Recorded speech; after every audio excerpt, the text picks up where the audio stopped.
Welcome to It's Not You, It's Grief, a safe space to have candid conversations surrounding the many faces of grief. How do you handle the process while moving forward and ultimately getting back to living in the moment? Come on this journey as we navigate grief through the art of storytelling. And now for your host, Ahira Smith.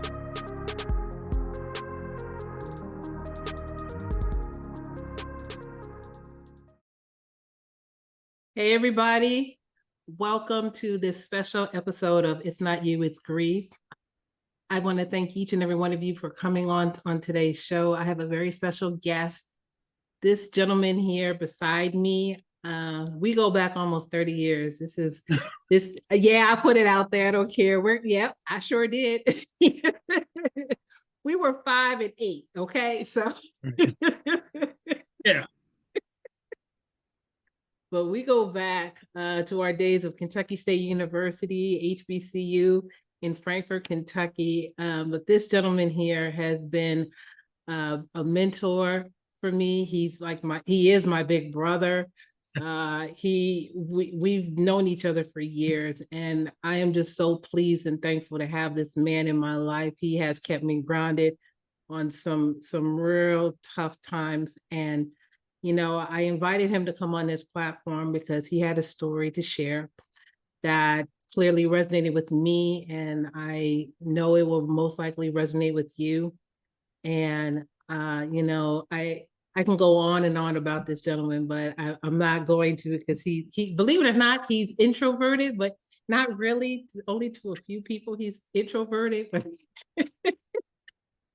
yeah, I'm putting it out there. This is a different side of Ahira Smith right here, everybody. This is my family right here. So I'd like to introduce you all to Mr. Stephen F. McClain, the director of many musical. What do you not do? I mean, you teach, you act, you write plays, you're a conductor. What do you not do, man? I'm just I don't do medicine. Okay. Oh my God, here we go. I don't do Jedi stuff. Oh Lord, everybody, please. I'm just going to put this disclaimer, okay?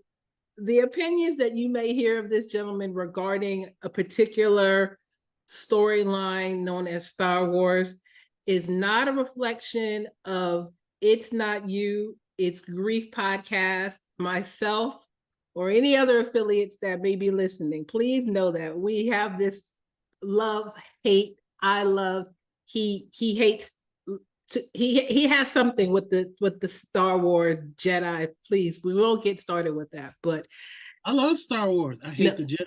Oh God, here we go. It's going to be that type of podcast. Okay, well, you know what? I love it though. I love it. But yeah, so he's not for the Jedi propaganda. He's not at all. He's not into medicine. He's just not. He's just plain old Steve to me. He's my big brother. But Steve, thank you so much for joining me. How you doing, brother?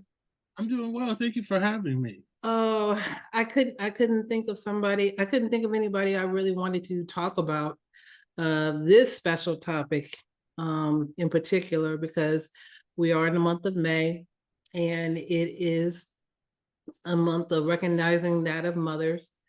And I know for you have a very special relationship with the women in your life, particularly that of your moms and your grandma, who had not too long ago passed away. And so I definitely want to offer my condolences to you again on the passing, because I know during COVID, and I'm getting to need that virtual hug and love, brother, because I get it. But I definitely wanted you to share your story with us.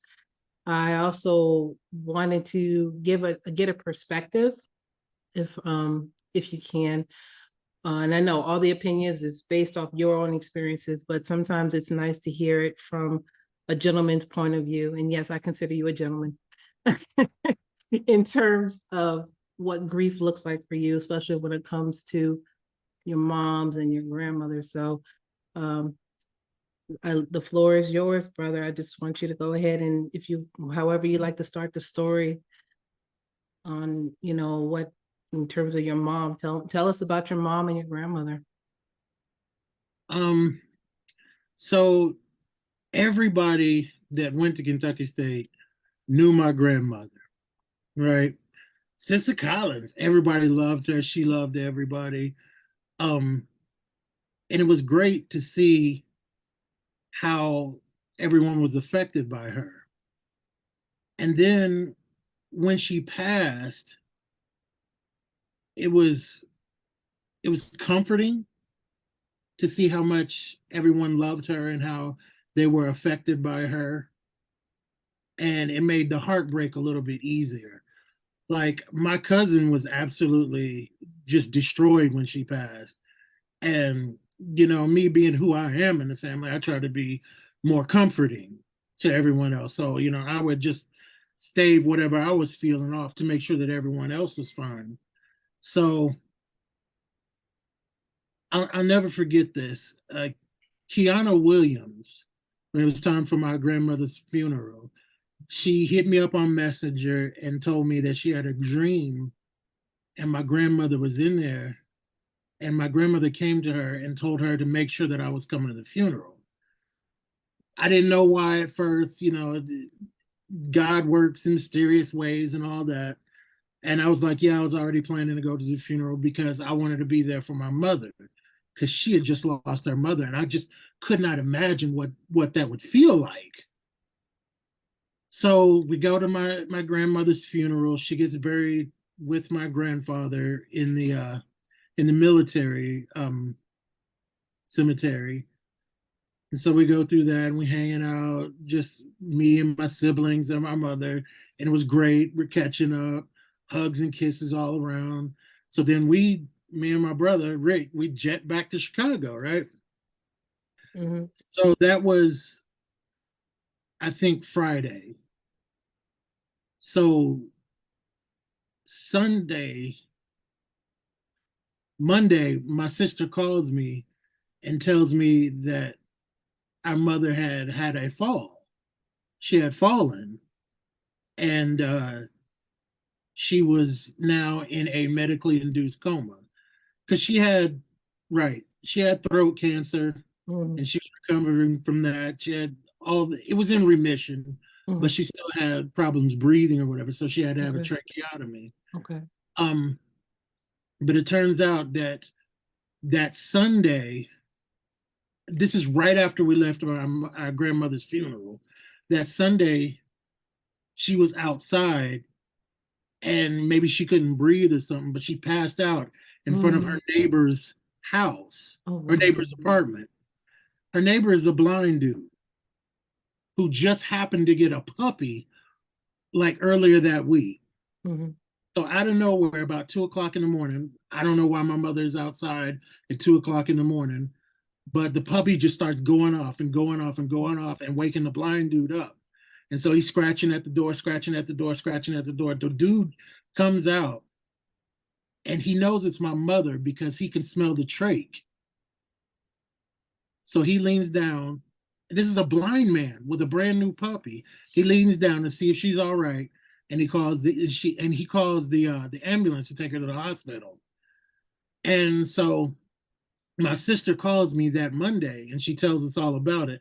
I'm like, oh, this is fantastic. Can't nobody do this but God. So I'm in full belief that she's going to be all right because there's so many things that could have happened and she could have been in her apartment by herself and no one would ever have known. Right. But she just so happened to be outside. She just so happened to pass out in front of this dude's house who knew the smell of a trait, who just happened to have a puppy to wake him up at 2 o'clock in the morning. So I was like, everything's gonna be all right. So I'm sitting there comforting my siblings who are just a wreck. My youngest brother, Roderick, he and my mother are like best friends, right? I had all right, so I'm the firstborn. Mm-hmm. And the mother for me, my mother for me was different than the rest of my siblings. Mm-hmm. because I had the mother who was brand new, who was unsure of herself, who didn't know what was going on, who didn't know how to take care of her baby, who was doing the best that she could, but constantly thinks she was doing horribly. Mm. I was the one that she experimented on, if you will, Mm-hmm. to find out what type of mother she wanted to be. Mm-hmm. You know, and she said I was an easy baby or whatever, but you know, because I'm awesome. Of course you are. Right. And so when Roderick was growing up, he was a lot closer to my mother because I was more independent and I didn't need her as much because I felt like we had a relationship where we could bounce off of one another. But my brother Roderick, he needed her more and he needed her guidance and her friendship more than I did. So Okay. they became supremely close. Okay. So if anything happened to her, he was just devastated at all times. Anything that happened, oh no, mama, he was just immediately hysterical, right? So I'm trying to calm him down. I'm like, look, there's no way anything's going to happen to her. Yeah, she's in a medically induced coma. She's going to come out of it because God made it so that she was outside at that time. That the dude just happened to buy a puppy. He bought the puppy to catch my mother. Mm. He bought that puppy specifically. God led him to having that puppy specifically at that time so that puppy could wake him up and get her to the hospital. Mm. It's a done deal. Nothing's going to happen to her. Right. So I'm calming all my siblings down. They're feeling better about it. So, you know, like a week passes and my sister gives us an update. She's like, all right, it's looking better. She's starting to recover or whatever. Still in a medically induced coma. She's starting to recover. And so I'm like, yeah, I know nothing's gonna happen. I know everything's gonna work out. Watch. Monday she's gonna wake up. All right. So that Monday comes and my sister calls me. She's a little hysterical. She's like, yeah, she's not doing well. She's backsliding a little bit, but the doctors are they feel pretty confident about it. I'm like, yeah, of course they are. God's got this. Everything happened for a reason perfectly. She's coming out of this. She's been in medically induced coma before. This is new. This is nothing new. So I'm fully believing that, and I'm just engulfed it. So then that 2 days later, that Wednesday afternoon, my sister calls me and my brother on three-way. Well, I guess you call it three-way party line. I guess I just gave my age. It's okay. Like, right. And my sister's a nurse, so she knows everything's going on better than like the rest of us. So she has like inside information. Right. She's like, you all need to get down here right now. And I was like, what do you mean? Everything's going well. She's like, they don't know if she's gonna make it. And so at that point, I'm just devastated. Like I cannot believe this. Like I'm 47 at the time, and I'm like, I'm about to lose my mother. I'm still too young to lose my mother. Because no matter what age you are too young to lose your mother. Yeah. Because we know that our parents are not going to be here forever, but we can't conceive of that. Yeah. We can't conceive of our parents not being in our lives. Yeah. So when she said that, I was just absolutely devastated. So I got off the phone. My brother Roger's like, I'll be there in like 45 minutes to get you, and we are gone. I was like, I don't know what to do. I had no idea what to do. I had the presence of mind to call my ex-wife to let her know that I wasn't going to be able to get the children this weekend. I called my job to let them know that I have to leave and go out of town right now. And I thought I was being very stoic and in control of my emotions, but I was not. I was breaking down, crying on the phone. I was like, I might lose my mother. But, and I had the belief that she did this to get us down there Mm, so that she could wake up for us. I was like, right. that's what's going to happen. She's gonna wake up for us. So I just convinced myself. So the whole time we were riding down, right? Me and my brother, we used to go on road trips all the time. So we're getting closer and closer to Frankfurt, right? Mm-hmm. And all the way up through from Chicago to Louisville, we're just having a good time or whatever. But as soon as we crossed the bridge into Kentucky, where Louisville, it just got really quiet and really heavy because the closer we got, the more real it became. So then we come into the hospital. He's expecting to see one thing. I'm expecting to see one thing. We come around the corner and we see our sister, just looking devastated. And I froze up because I knew that how she was looking, with the way she was looking, I did not want to see what I had to see. Mm. But I knew as the firstborn, I had to be there for my siblings. So we come in.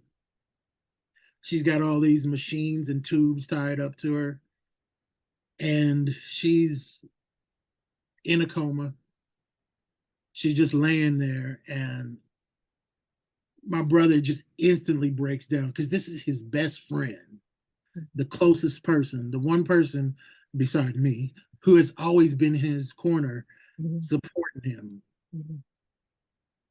And he was just destroyed. Mm-hmm. So I'm looking and I'm like, well, mama, we're here. You can go ahead and wake up. And Jessica's like, I don't think she's gonna wake up. And I'm like, she has to. And then the nurses and the doctors come and they explain the situation. And they're using all this medical jargon. And Jessica's taking it all in and she's looking at it. She's listening and she starts crying a little bit, but she's trying to be, her nurse's professionalism.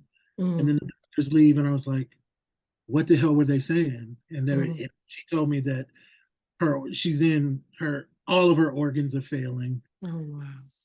and she's probably not going to make it to the weekend, and we have to make a decision. And Rick was like, fuck that. Mm-hmm. Absolutely not. We're going to keep the vents going and blah, blah, blah, blah. And all of us knew that my mother did not want to be kept alive that way. So Jessica is just hurting, right? And Mm-hmm. Rick's just like adamantly like, no, we're gonna keep her on. And I'm like, um, so we have to think about what she wants for her wishes. And she didn't want to live like this. Right. So it took some convincing to talk to Rick because we all of us wanted to be on the same page. We have Right. another brother who had just recently had a stroke. Mm. Right. Wow. So he wasn't able to be there with us. Mm. But we called him on the phone. He's like, you know what? Whatever you all decide, I'm right there with you. I wish I could be there with you, Right. but I physically cannot. Right. And as long as you just keep me in the loop and let me know what's going on, then I'm perfectly fine with whatever decision you all make. Okay. And so I just had to talk him into it. I was like, it's time to let her go. And so we decided to let her go, but she was still holding on. Mm. Right. And so that moment it clicked because she was really close with all of our children. I was like, we need to get, I don't know if it was me or Rick or Jessica, but one of us, and all this shit's a blur, one of us said we need to get the children on the phone and have them talk to her. And I was like, that's it. That's what she's holding on to. Mm. She wants to hear the voice of her grandchildren again. And then she's gonna leave. And realizing that, I was heartbroken. So we called Rick's children, we called Jessica's daughter, and we called my children. And we didn't tell them what was going on, but we told them that she's not doing well and that she really wanted to hear from them. Mm-hmm. So we had them talk to her and say that they loved her.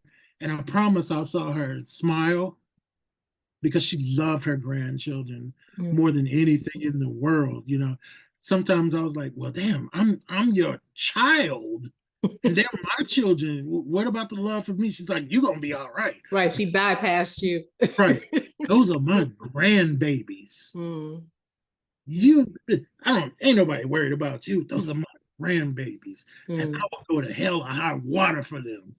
And Yeah. so I knew that, and they loved her the same way too. Right. So children all talked to her, and then we decided to go ahead and take her off the support because that was the only thing keeping her alive was Right. the machines. And so I remember that my mother, back in 8th grade, I have no idea why she told me this, but she was listening to Unchained Melodies. She was like, "Oh, this is a song I want played at my funeral. I love this song." And so we're sitting, we're standing around her, holding hands, just telling her how much we love her, and we have some music playing, and we have Unchained Melody playing, and some music from the 70s. Rick has the music playing on his phone through YouTube, right? Mm-hmm. And so we're talking to her, praying over, telling her how much we love her. Everybody's breaking down in tears. The nurses are in there. They just love how much that we love her, and they could see that she loved us because of how much we loved her. And so they're just watching. The nurses are breaking down, and this is their job, you know, and they're caught up in how much we love her. And so the Unchained Melody goes off, some other songs come on, and then you know how YouTube has those the fucking advertisements, the commercials. Mm-hmm. Commercials. Well, Bitcoin came on, right? Oh dear. Invest in Bitcoin, right? And Rick's sitting there talking, he's just like, fucking Bitcoin. Everybody just fell out laughing because that was such a Maria Collins thing. She would love that because she would always just joke and just have fun and just see people laugh. And she used to just love whenever somebody would come visit her, she was like, oh, I'm so glad to see you. Mm-hmm. And whenever anybody was in her presence, she always let them know that she loved to see them. She loved that they came to visit. I'm so glad to see her. Mm-hmm. And so I'm getting off track. Okay. And so the nurses see that, they take her off, and they're watching the heart monitor and everything. And then the doctor comes in and they call and says she is passed. And I'm devastated at this point. And the nurses leave for a few minutes and they come back with these packages. Take your time. Damn it, bro. It's okay. So they come back with these packages, right? And they come back with copies of the EKG and her last heartbeat. So they give us copies of her last heartbeat. And that is my most prized possession now. My mother's last heartbeat. She was there at our very first heartbeat. And we were there for her last heartbeat. And we have her last heartbeat, a physical representation of her last heartbeat, her final heartbeat. And just breathe. And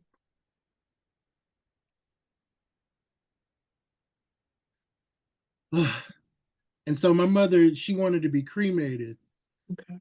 But Rick was adamantly against that at first. But we're like, bruh, this is what she wanted. Right. We can't do what we want to do. We have to do what she wants. Right. So he reluctantly agreed. Right. So they got her ready for the crematory to pick her up. Mm-hmm. And they told us that we should leave because they're not going to want us to, we don't want to see that. Of course. And so we made the arrangements with the crematory. And then they were like, yeah, we'll pick her up and then we'll go ahead and cremate her, and then you can pick up the cremains. And so for about 2 months after she was cremated, all right, so I don't have dreams that often. Mhm. You know, I go to sleep, and whenever I do have a dream, I always pay close attention to it. But Right. usually I'm just knocked out and just wake up, right? Right.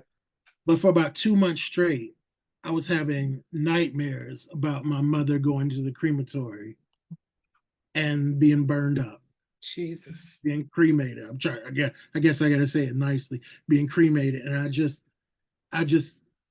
it was devastating every day over and over again. And so this was on November 4th when she passed of 2021. Mhm. And so I'm just completely numb. And then her birthday comes, January 16th, and I'm no good at all. Mm. And so of all our siblings, I'm the firstborn, and my birthday is in March. Rick's is in June, Curtis is September, Jessica's October. Mhm. And so I'm the first one to have a birthday without my mother. Mm.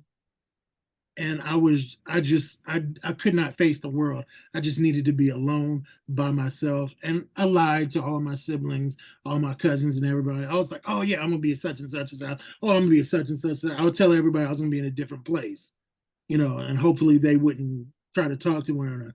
Because I could not be around anybody. I just needed to be by myself. Right. And so I'm just there in my room, just bawling and devastated. So I go through it through my birthday, and I make sure to help my siblings through their birthdays, Right. because it's gonna be rough and it's gonna be tough and terrible. Because she would always call us first thing in the morning, and be like, "Happy birthday," right? Yeah. And it was just rough and terrible. And so I'm there with my siblings, helping them through their birthdays, right? Mm-hmm. And fully not fully, just not taking in consideration what I need to process my grief. Right. I'm like, oh, I'm gonna be all right, because you know I was numb for like 6 months, and then I started feeling better. I'm like, okay, so I must be good with it, right? November 4th, 2022 comes around, and I am absolutely no good. For like 3 weeks, grief is just kicking my ass. And I thought I was over it, but it was right there, like, I ain't going nowhere. But I will say that living in it, in that grief again and working through it, when her birthday came around, I was actually able to celebrate Okay. her birth and her life again. Mm-hmm. And I mean, it was still jacked up when my birthday rolled around, but you know, I was able to deal with it a little more, Right. you know. Right. And one of the hardest things I had to do was to tell my children that their grandmother had passed. They were inconsolable. Yeah. And I wanted to tell them over the phone, like as soon as it happened, but my ex-wife was like, no, that's not a good idea. Yeah. You should tell them In to person. their face so you can help them process it. Right. Me, I couldn't process what she just said. Right. So I just followed her lead. I was like, okay, whatever. You know, because I just did not want to think. Right. So then I got there, and I talked to them, and I told them, and they broke down, were inconsolable, and I helped them through that. Mm-hmm.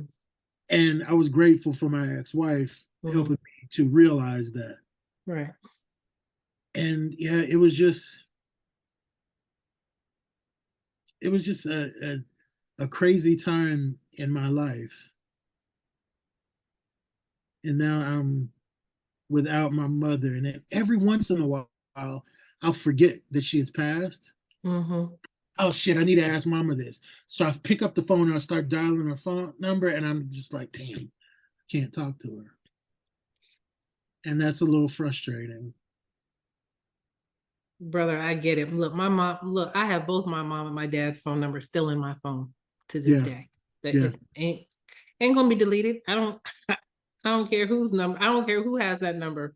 The numbers are still in there with the picture and everything. My mom's smiling, my dad Still in there.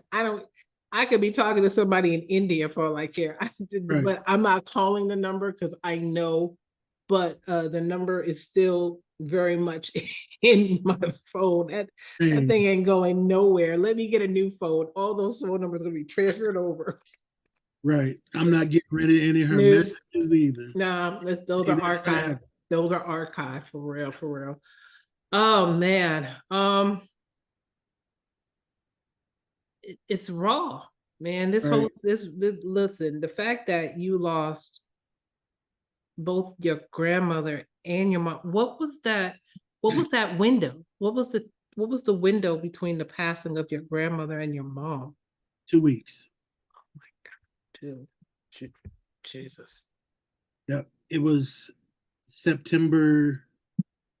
October 16th Okay. and November 4th. That's heavy, man. That's heavy. I should say 2 weeks from her funeral. Right. But it's still short. It's too short. I mean, Right. just I mean, it's what it is. Oh man. Right. Because he was still grieving our grandmother, right? Right. You know, And and man. So so what did you take a sip, brother. um I wouldn't wish that on anybody, yeah, I get it. not even Donald Trump. Wow. Right. Just bring him.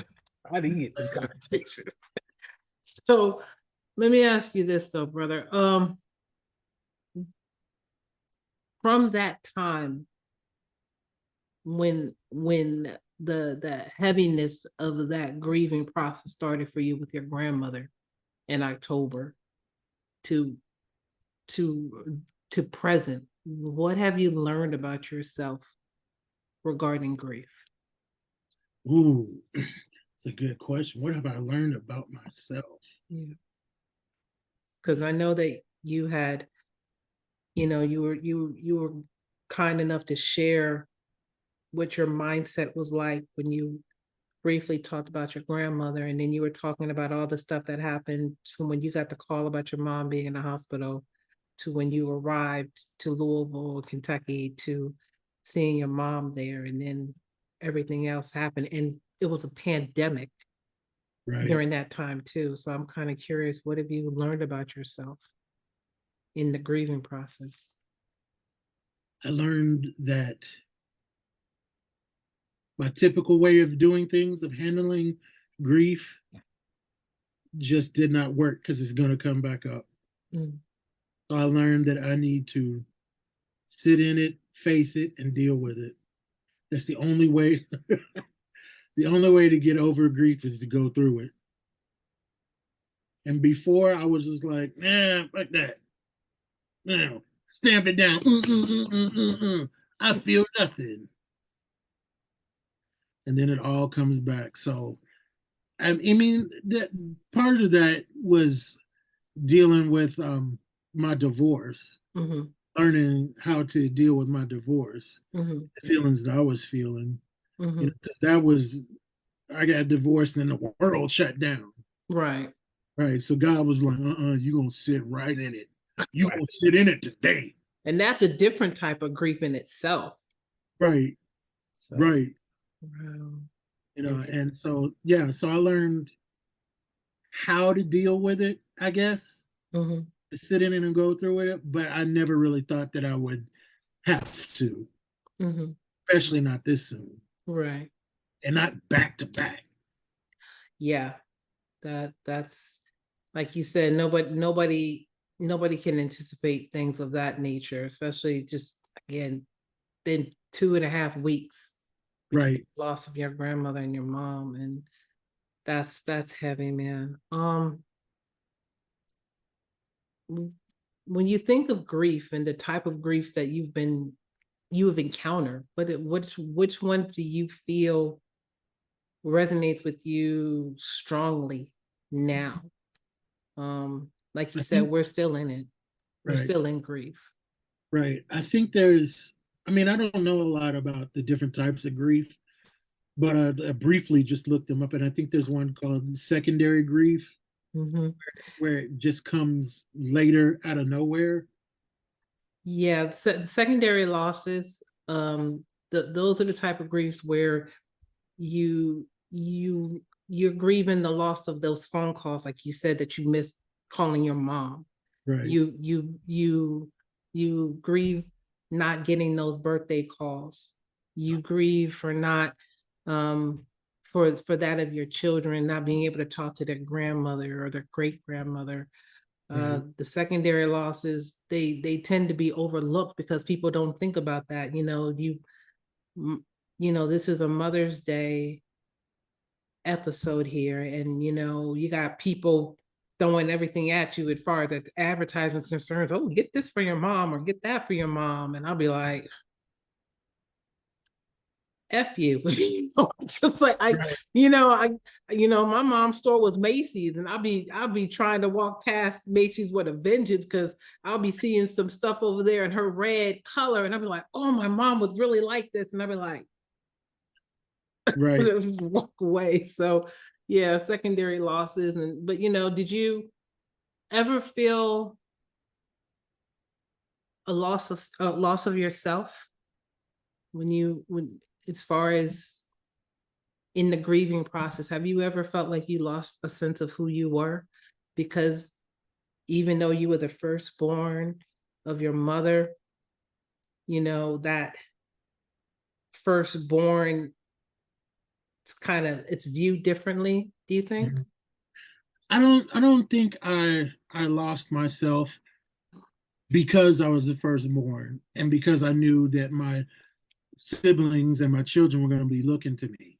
Mm-hmm. So I knew I had to be at least that much of a rock and a safe space for them, Mm-hmm. which also means that I didn't do for myself because I had to make sure that they were all right. And that's been my MO for my entire life. If they're Mm-hmm. all right, I'm gonna be all right. Doesn't even matter. Mm-hmm. So I don't really think I lost myself. I think I put myself on the back burner for later. Okay. Okay. Does It's, that make it's, sense? oh no, absolutely. Because again, you are there are other immediate things that need your attention, like your siblings, like whatever the estate needs to be handled. Business still needs to be handled with your mom and even your grandma's passing, because I'm sure that was your mom's mom, right? So Yeah. all that had to come down the pipeline, and you being the firstborn, all that had to come down to you and your siblings to handle. And Right. then you got your kids and you got your nieces and your nephews and your cousins, and so yeah, no, it's a tree. It's a Right. tree. You got these other branches there, so I totally get that. um when you were telling the story about how, everything happened for a reason, and you saw how things were just, I don't want to say neatly packaged, but when you were talking about how your mother's neighbor was able to find your mom, Right. though he was blind and had a puppy, and you mentioned how much that was a divine order, that was God moving things in place for your mom to receive help at that time. How has your spiritual practice evolved while you've been grieving? And now, what do you feel your spiritual practice says when it comes to strength, hope, and courage? Mm, some really nice questions. I think I think with my spiritual practices and beliefs, I see I see God and love in everything. And I think that's partially because my mother, and she was always like, you never know what anybody else is going through. You never know what somebody else is feeling. You could be the difference between somebody having a good day and a bad day. Mhm. You know, and I had little thoughts of that beforehand, small thoughts. Oh, well, you know, I'm not going to bother people because, you know, you never know. Or you see someone and you just instantly start making fun of them. Well, I would start feeling bad because, you know, I don't know what their life is like. But I think now through this process, I see people in a more loving light. And I think I just want to give love to everyone now. I just want to give warmth Mhm. to everyone. And I just want to be someone who encourages people and supports people. And that definitely was not me. Well, somewhat, but you know, So, that's not true. Not with me. okay. So well, it's more now. Okay. Okay. Yeah, I think it's more now. Okay. Okay. Yeah. I believe that because listen, let's be clear. When everything was hitting the fan for me, you were right there keeping me grounded. you you be like, hey. I'll be like, well, what do you want? You be like, you be like, I'm checking up on you. And I'm like, I'm fine, Steve. He's like, yeah, right. I'm like, Right. like you saw through that crap. Right. So I mean, I get it, man. I do. It definitely for me. I've always kind of seen you like that because you're just, that's part of your charm. Well, Since you're awesome, right. according to you. Right, I am. Well, you know, friendship is essential to the soul. Oh Lord, look. I knew you were gonna get. I mean, I already saw it on your chest, and I was like, okay, he gonna bring it up. He gonna bring it up. But yes, friendship is essential. We To know. the soul. But no, man. I again, I do see. I think as we are getting older, and the world is continues to get more and more crazier and complicated. I think, like you said, the teachings that of our parents have established within us is just to be more grounded and just be more loving for ourselves and those of our immediate, our intimate circle. Um, and I think that's the most important thing through this whole grieving process. It's just the fact that we understand that, love can change things. you Oh know yeah. it makes us a lot softer. Yeah. It makes us much more relatable. um there's so many people that we know personally that are just so hard and just angry and just be like, well, you need a hug, Right. crayons, something, finger paint. You just need to let it go. And it's just unfortunate though. But I've always seen that about you. Even when we were in undergrad, you always wanted to be that a-hole, but and you always called yourself that. And I'm like, I see it. But even as I got older, and you were proud of that too, like I'm a real a-hole. And I'm just like, yeah, you're a jerk, but I don't see it. But I listen, I you have been a walking testimony because again, the fact that you had been through between with the loss of both your grandmother and your mom within the two and a half week period versus when I had lost both of my parents within 2 years. You are a strong brother. You are a strong brother, man, because I'm telling you, no, there have been no telling you. I might have been calling you with a straight jacket on a Right. flagpole, be like singing old concert choir songs, be like, hey, keep those lamps trimmed and burning, brother. Right. Keep moving them. pinned and burning, right? Singing all With four shoulder parts. massages. Singing all four parts.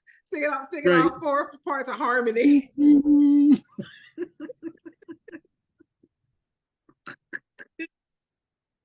Oh my God, you What were we so do, silly. people. This is my brother. I want to be like this. I'm a little different with all my guests, but this is what we do when we're not even talking. This is just what we do. So, You know, but you think with a podcast about grief, there wouldn't be any laughter going oh on, no, we're gonna listen. but we over here cracking up.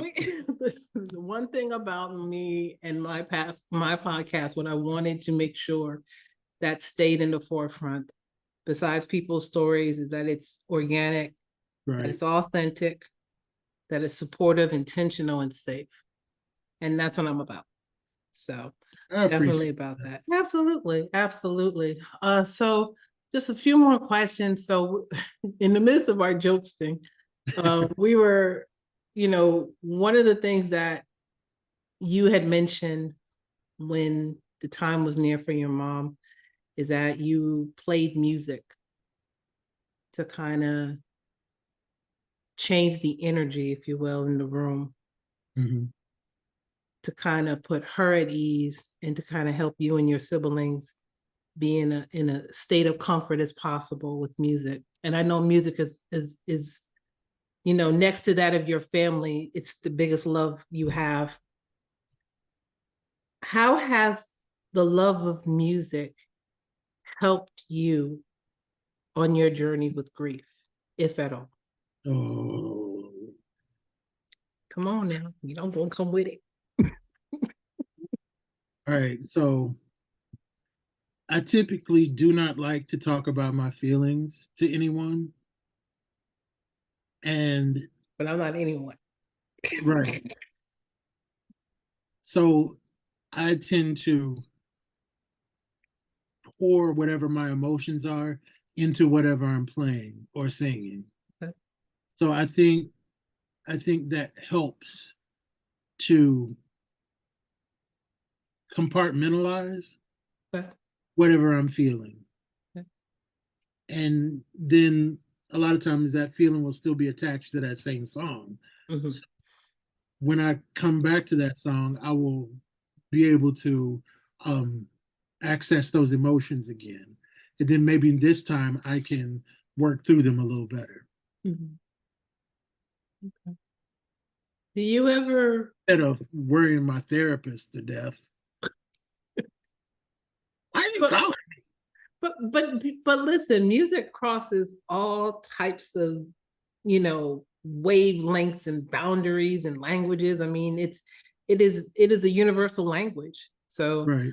I think that's clearly evident. You have music that feels great to the soul to celebrate and to mourn or to grieve, but it's still liberating because it's telling a story that you may not be able to express in your own words. But if you hear that certain melody or Right. you write that certain score, it's telling it without you actually having to say anything. So that's essential. Right. I think connecting emotions to music is a beautiful thing. Hmm. It can help you. Like I have two piano students, Hmm. both girls. They are sisters, Hmm. and I'm helping them to express their emotions through the music. Okay. Right. So they're connecting their emotions to the music. They'll learn that way later as well, but I want to introduce that to them. And Right. so the youngest one, she's like 15. She was playing through a song, and her mother was sitting at the table doing some work, and she was playing through the song, and we were working on it, and I was having her focus on whatever she was feeling, whatever image she had, and her mother turned around and she was crying, Mm. and she just looked and she's like, "That is the best I've ever heard her play." Wow. I was like, "It's all her." Yeah. Yeah. I mean, listen, people used to look at me kind of cuckoo for Cocoa Puffs whenever we sang in the choir, and I have tears coming down my face, like, what's wrong with Iris makeup? And I'm like, you ain't hearing what I'm hearing with Right, all of us singing like right. this, I'm hearing stuff that everybody's like, oh, and I'm just like, you know, and I'm just like that music, that song, that essence of expressing a loved one passing or celebrating a life or of just of anything. It's just it hits people differently. It really does. Just two more questions, and then I promise I'm gonna let you go for now. Don't roll your eyes at me. For now. But anyway, so Mother's Day is coming up. Are you um are you going to be able are you going to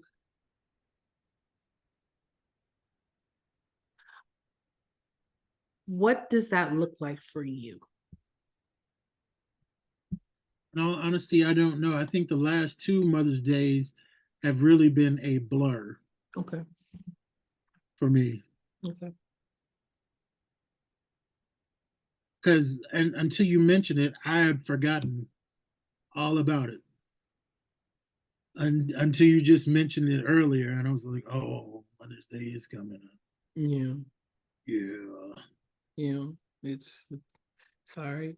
I mean, because this is my mother's this is an episode for Mother's Day. But Yeah, again, you did say that. I did say that.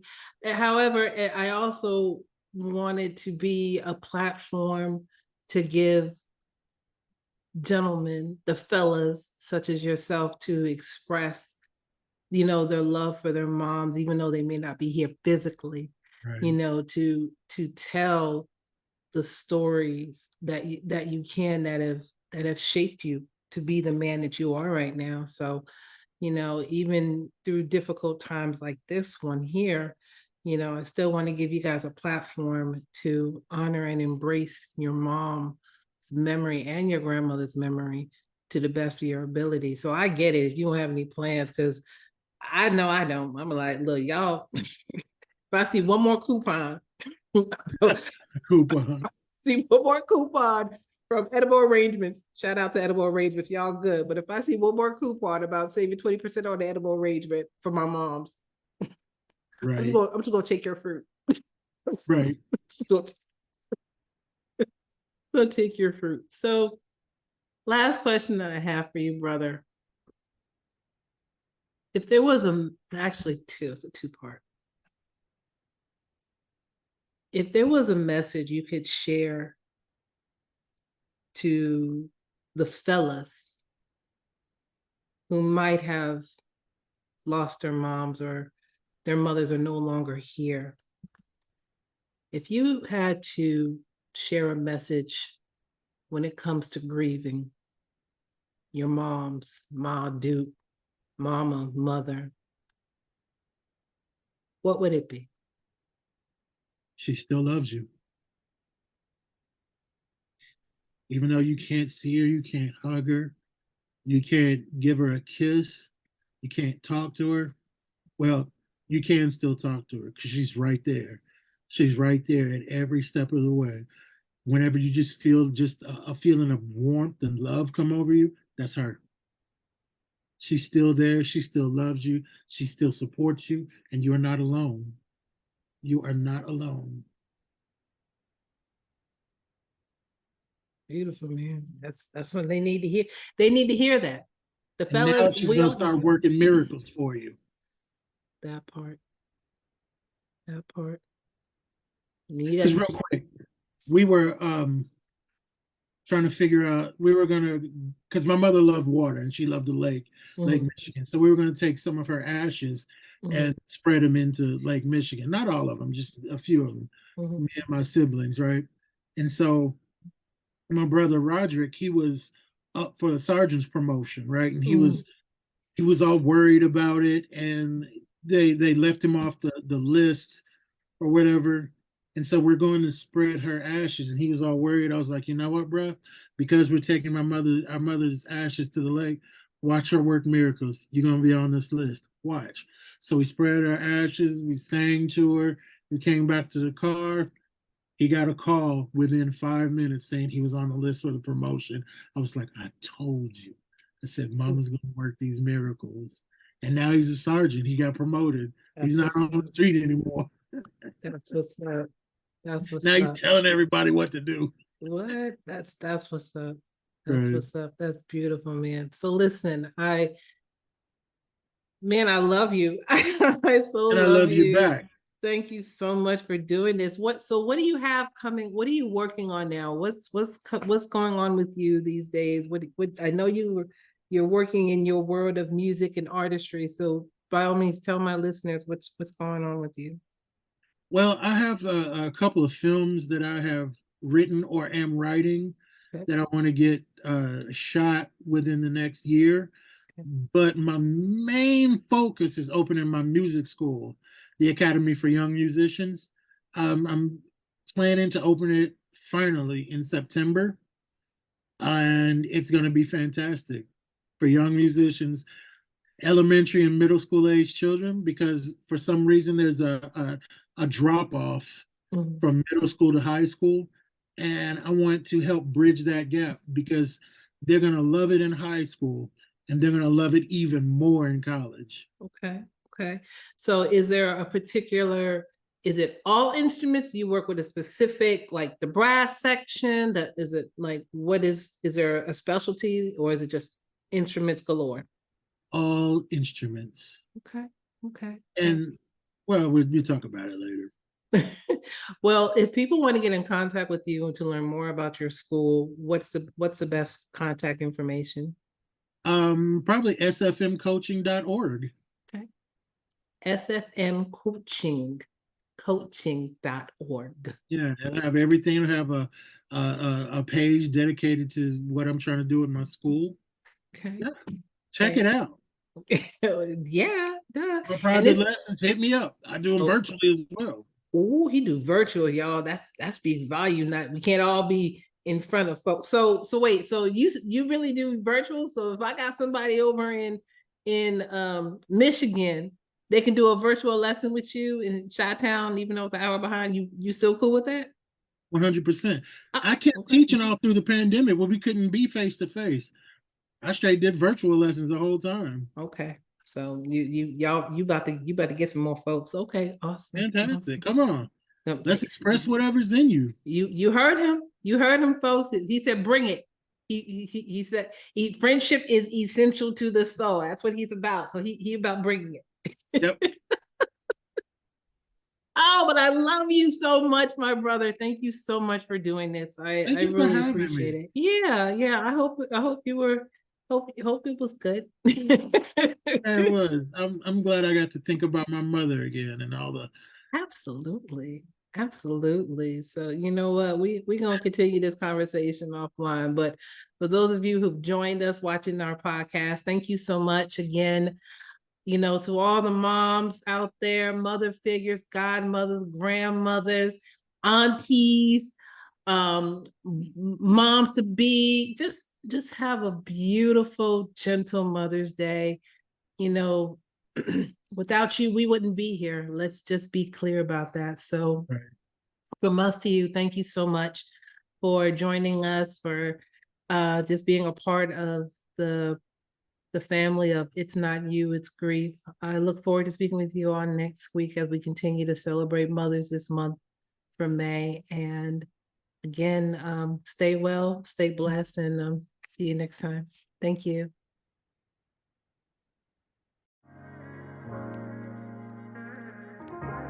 Thank you for listening, being intentional, and sharing this moment with us. We at It's Not You, It's Grief deeply understand the many facets of grieving, and we want to make sure we can be here for you. Again, thank you for listening, and tune in again wherever you subscribe to podcasts.